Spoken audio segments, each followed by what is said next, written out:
Jakarta Food Security Summit tahun 2012 ini tujuannya untuk melanjutkan daripada misi kita, visi kita di tahun 2010, Feed Indonesia, Feed the World. Jadi banyak rapat-rapat di G8, G20, APEC, ASEAN Summit, semua kepala negara dari tema-temanya itu selain daripada ekonomi yang sedang melanda di Eropa, ini adalah salah satu yang terpenting dibahas adalah ketahanan pangan di dunia. Nah, inilah pertama outputnya yang kita harapkan terdiri suatu kesadaran, konsensus bahwa ini bisa kita lakukan dan harus kita lakukan. Nah, konsensus itu, kesadaran itulah yang kita ingin cepat-cepat tercapai. Sooner or later, we have to have the consensus.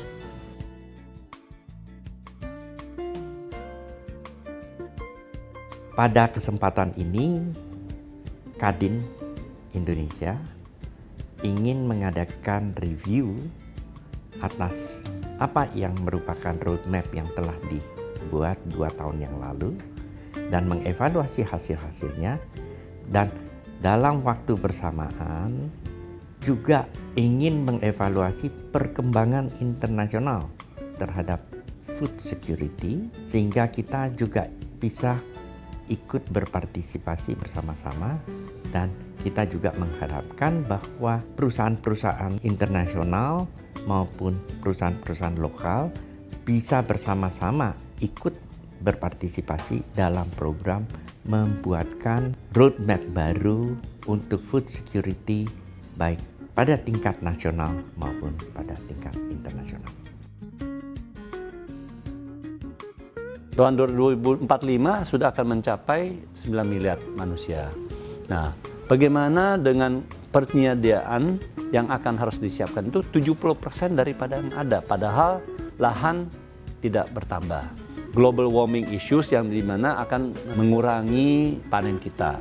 Nah, inilah tantangan-tantangan yang dari sekarang harus kita antisipasi, walaupun sekarang kita masih merasa mencukupi.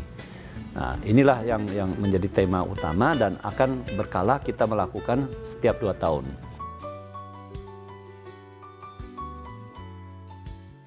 Yang paling berperan ini pemerintah. Di antaranya adalah bagaimana memberikan bimbingan kepada petani, memberikan suatu contoh-contoh yang nyata, artinya di lapangan. Karena ada satu persoalan juga bahwa petani itu tidak mudah merubah kultur petani ini. Jadi untuk merubah sesuatu sistem yang lebih produktif, perlu ada contoh dan harus ada pembinaan yang kontinu.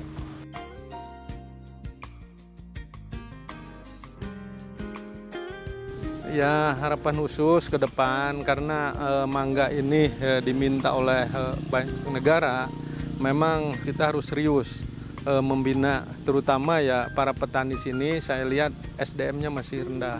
Karena apa? Takutnya nanti barang kita tuh tidak bagus. Tapi kalau dibina terus-menerus kan bagus.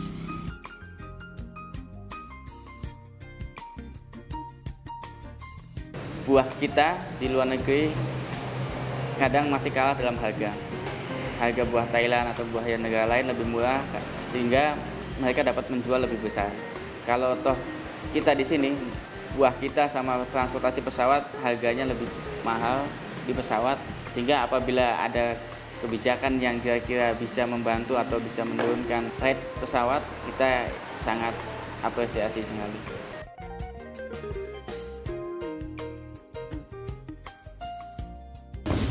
Saat ini ekspor perikanan kita pada tahun 2011 ini mencapai kira-kira 3,2 miliar US dollar. Kita punya target untuk tahun 2014 ekspornya bisa mencapai 5 miliar dolar.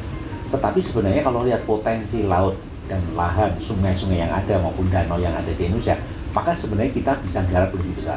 Asal di sini juga ada kerjasama yang koordinasi yang baik antara pemerintah, kemudian para petambak atau peternak, pengolahan, dan juga Pemda. Karena di sini masalah koordinasi ini memang sangat potensi untuk digarap.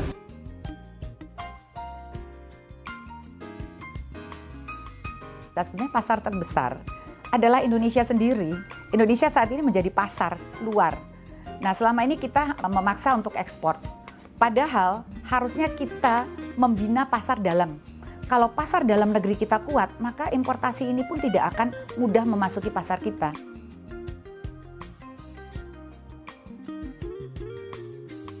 Dalam program MP3I yang dicanangkan oleh pemerintah, itu industri makanan minuman masuk dalam salah satu dari 22 kegiatan utama yang dicanangkan oleh Presiden dalam program MP3I.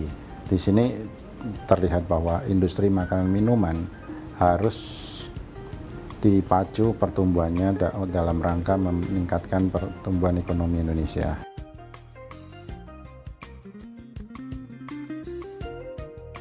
Target-target atau tujuan dari pengembangan komoditas itu, ya, ada yang kita akan dorong untuk bisa menjadi komoditas unggulan dan kompetitif di tingkat dunia.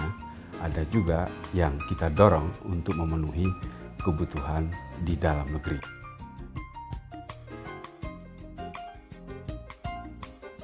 Saat ini pemerintah sudah memberikan satu pencanangan.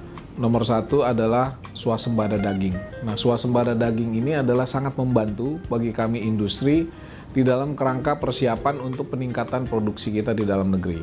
Apabila kita produksi dalam negeri kita sudah cukup kuat dan kita mampu untuk mensuplai kebutuhan dalam negeri ini, pasti satu saat kita akan mampu bersaing di luar negeri.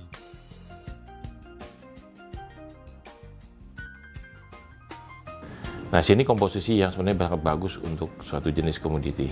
Sehingga dengan demikian, kalau misalnya model daripada pengembangan kelapa sawit yang kita tahu ini sangat berhasil, ini bisa di-copy sebagai model untuk pengembangan komoditi lainnya, saya kira program Feed Indonesia Feed the World pasti berhasil.